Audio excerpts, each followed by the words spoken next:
Жизнь без воды. Коммунальные проблемы жителей села Нижние Очелуки. Когда изменится ситуация, выяснял наш корреспондент. Новая Альма-Матер как предвестник светлого будущего. В Икажево строится начальная школа на 200 мест. Пожарно-спасательный колледж открыт для поступления. В СУЗе ведется прием документов.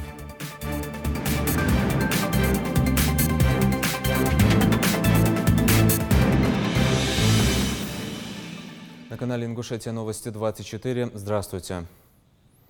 В регионе в самом разгаре избирательная кампания по выборам депутатов, представительных органов местного самоуправления. Выборы новых кандидатов пройдут в единый день голосования 8 сентября. В целом в республике пройдут 39 выборных кампаний муниципального уровня, по итогам которых предстоит замещение 456 депутатских мандатов.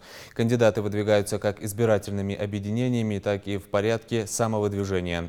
Так, в 11 муниципальных образованиях выборы пройдут по пропорциональной системе, когда мандаты распределяются между избирательными объединениями, выдвинувшими списки кандидатов. Всего по этой системе будет выдвинуто 185 депутатов. В остальных 28 сельских поселениях выборы пройдут по многомандатным округам, где выдвинут уже 271 депутата.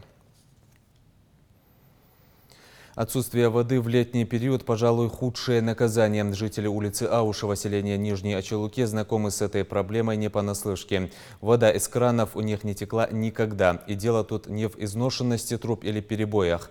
Водопроводную сеть здесь еще не провели. Многочисленные просьбы и жалобы жителей новостроек результаты пока не дают. И это далеко не единственная коммунальная проблема сельчан. В ситуации разбиралась Амина Бокова.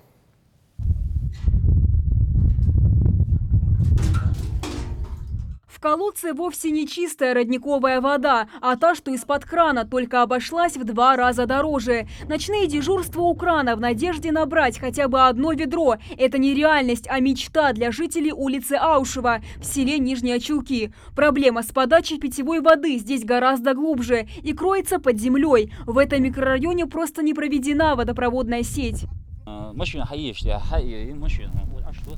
Около 6 метров глубина есть. Так, машина очистить, машина шикарно кошло. Так, второй раз тоже надо покупать. Масня с проблемами у хинахан. Пока багаж с 50 семей у зягаришон. 2008 года садика лехтаж дейришон. Семье Халухаевых по местным меркам очень повезло. Кран на кухне подключен к насосу, и вода прямо из колодца поступает в раковину. Для питья такая вода непригодна, но вот помыть посуду или постирать запросто, естественно, вручную, о стиральной машине не может идти и речи. Это вообще вода, которую нельзя ее пить, она техническая как будто бы. А вот эту мы что, питьевую привозим, покупаем, привозим. Вот с ведра пьют, вот канистрами привозим. Вот уже 5-6 лет мы тут живем. Приходится каждый раз покупать воду. Естественно, что в таких условиях вести сельское хозяйство и тем более держать огород – большая роскошь. Огромные участки земли пустуют. В микрорайоне только у одной семьи свое маленькое подсобное хозяйство – 2 коровы и куры. Правда, вот убытков они приносят больше, чем прибыли, говорят хозяева. Из-за отсутствия воды здесь вообще развивать хозяйство возможности нет. Покупаешь на неделю не хватает. Это 700 рублей самое меньшее, если за машину. И вот рассчитай, вот на месяц чисто 3000 рублей на воду надо, если не считая остальное все. Отсутствие воды не единственная проблема сельчан. Ситуация усугубляется постоянными перебоями с подачей света и газа. Последний, к слову, жителям приходится покупать в баллонах. Электричество поступает через ветхие деревянные столбы, но и на этом сложности не заканчиваются. Ветер подует немножко, они падают, света не бывает. Телефон отъешь, шейхана электросеть подключить, не хватает связи. Провода не хватает, инструмент не хватает. Газоснабжение, где оно есть, где его нету, местами есть, местами нету. У кого возможность была, он протянул. У кого нету, тот без газа сидит. Где-то баллон или электрические приборы у кого-то. Вот. Воды вообще нету. Вот колодцы у нас насчет воды. Дороги после дождя проехать невозможно. Скорую вызывали здесь пару раз. Один раз приехала, второй раз отказалась приезжать. Проехать невозможно. Забуксовала, стала скорая, проехать невозможно здесь. Насчет газа у нас программы были. По линии Минсельхоза программа была где-то 2000 метров. Вот по трассе, от училища по трассе должны были протянуть линию. По линии Минсельхоза и по линии Газпрома. Две линии по обе стороны трассы. С одной стороны 1800 метров, с другой стороны 2000 метров. С одной стороны там протянули где-то метров 400, трубу просто протянули, закинули землю, все, больше никаких движений нету. Остальная вся линия пропала. Куда только не обращались жители, но без результата. Мака Балкоева пожаловалась в Ингушрегионводоканал. На встречу с руководителем ведомства пришли все жители улицы. Как поясняет директор водоканала Саид Магомед Албаков, вода для подачи есть, но вот трубы должны проложить власти района. Это не входит в полномочия водоканала. У нас есть возможность подсоединить их к нашему водоводу, который идет на Малгобек. Необходимо закупить трубы и срочно начинать производство работы. Я не думаю, что это затянется надолго. Если на улице Аушева люди страдают из-за отсутствия воды, то уже на Степной, тоже в селе Нижние Чулки, вода буквально течет ручьем, и не только из-под крана, а прямо на улицах. Это видео записал местный житель еще зимой. Хабяхки, хажажи, комиссии эти, барайт, загалбоуз, ашьябор, подряд. Сейчас на улице Степная сухо, да и затапливает не так часто, говорят жители. Вся беда в изношенных водопроводных сетях, которые периодически прорывает. И когда они окончательно выйдут из строя, неизвестно. Проблемными участками в плане водоснабжения в республике остаются селения Нестеровское, Алхасты, Галашки. Впрочем, во многих районах, где ситуация с подачей воды стояла остро долгие годы, вопрос все же удалось решить. Мы заменили большое количество оборудования, а именно глубинных насосов на более мощные. И, соответственно, мы на 1 июля увеличили на 10 тысяч кубов в сутки объем добываемой воды. Тем самым сумели закрыть вопросы по Малгобекскому району, городу Карабулак, Сунжинскому району путем, скажем так, распределения давлений. Сумели подать воду в сельское поселение Плиево. В данный момент там вода есть. Ситуацию с водоснабжением держит на личном контроле и в Рио главы Ингушетии Махмуд Али Калиматов. Он отметил, что в регионе неоднократно принимались программы и намечались сроки окончательного решения проблемы водоснабжения. Планировалась замена всех изношенных водопроводных сетей и обустройство необходимого количества скважин. Выделялись соответствующие средства, но проблема водоснабжения все еще полностью не решена. Махмуд Али Калиматов подчеркнул, что независимо от причин необходимо в кратчайшие сроки решить вопрос предотвращения перебоев в подаче воды для жителей. Амина Бокова, Ахмед Гандаров, Новости 24. Мусорные полигоны в Ингушетии и еще в 4 регионах страны – Ленинградской области, Алтайском крае, Башкирии и Калмыкии – исчерпаны на 100%. Об этом сообщают в Федеральной службе по надзору в сфере природопользования. Как проанализировал Росприроднадзор, полигонами для бытового мусора от жилого фонда являются тысячи предприятий. В стране, по данным Минприроды, ежегодно образуется порядка 70 миллионов тонн бытового мусора. Чтобы решить проблему свалок в стране, комплекс запланированных мероприятий отражен в нацпроекте «Экология», который начал свою реализацию уже в этом году.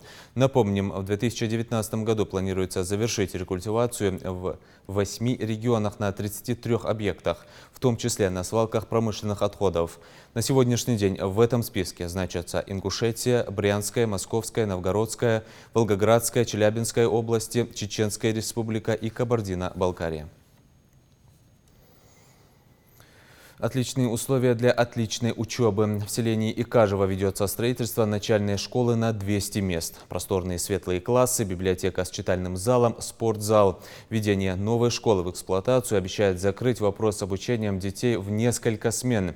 На каком этапе строительные работы и каким будет объект по завершению, расскажет Тамара Хашагульгова. Начальная школа номер 1 – место, где совсем скоро получат знания и билеты в будущее порядка 200 детей. Возводится учебное заведение на месте старой школы, которая была построена более полувека назад. В ней отсутствовали элементарные условия, не было актового и спортивного зала, столовой и даже медпункта. Трехэтажное здание из 3 блоков начали возводить совсем недавно. Сейчас рабочие заняты возведением каркаса будущей школы. Строят оперативно, чтобы уложиться в график. Однако на качестве это не скажется, уверяют подрядчики. Строительство этого объекта началось 25 октября. Был возведен первый блок, а именно железобетонный каркас.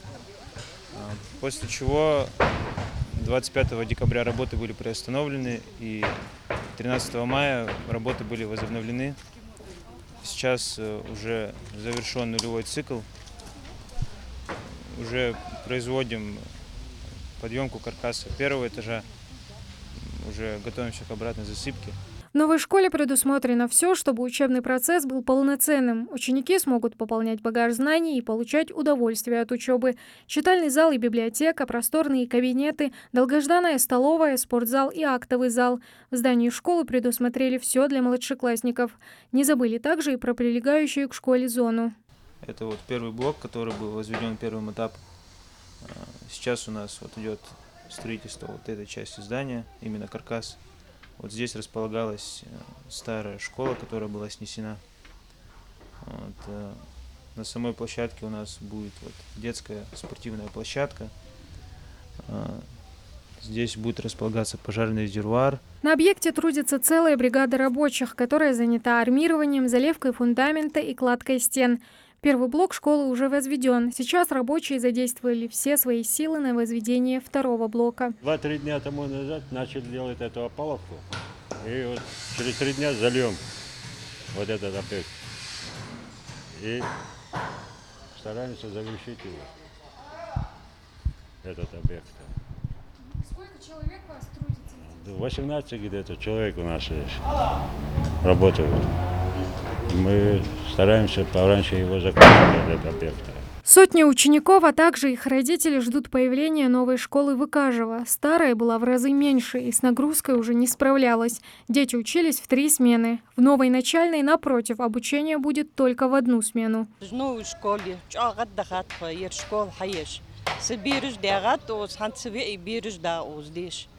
старой школы, школы, удобство яцер, смена, деш бари бириш.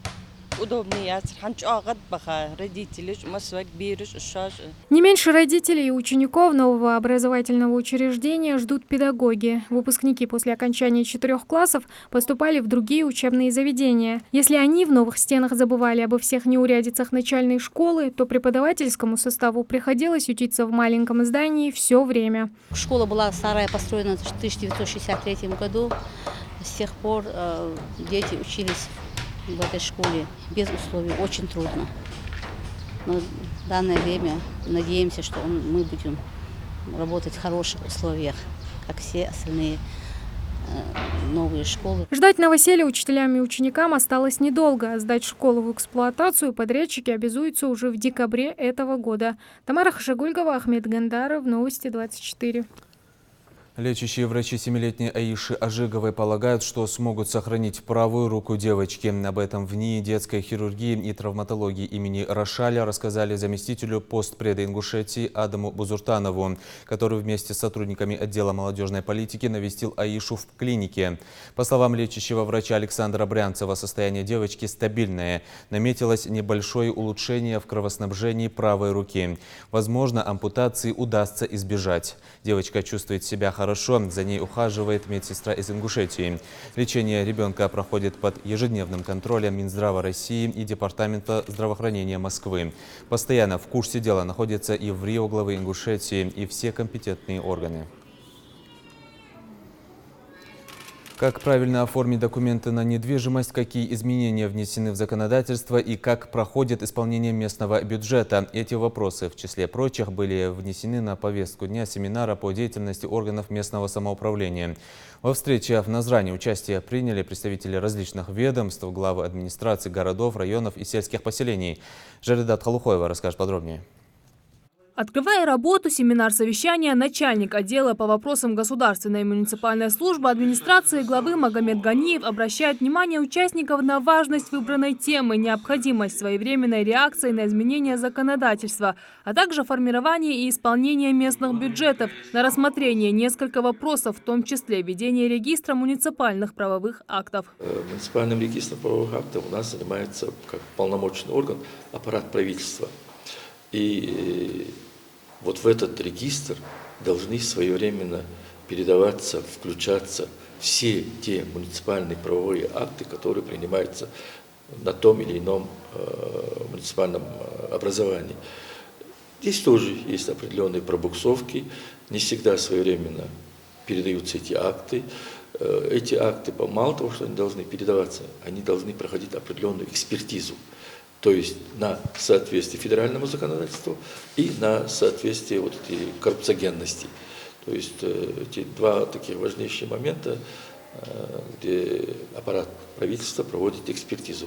В зале главы муниципальных и административных администраций, их заместители и сотрудники, занимающиеся вопросами регулирования регистрационно-учетных отношений. Каждый день они работают с различными законами. Сегодняшний семинар нацелен на ознакомление их с правилами использования и проведения уставов муниципальных образований в соответствии с тем же федеральным законом. В соответствии с указанным законом, а именно частью 4 статьи 44 проекта Устава муниципального образования, муниципального правового акта о внесении изменений и дополнений в устав должны обнародоваться не позднее, чем за 30 дней официального опубликования. Я не помню сейчас какой, то ли Назаранский, то ли Джайрасский район.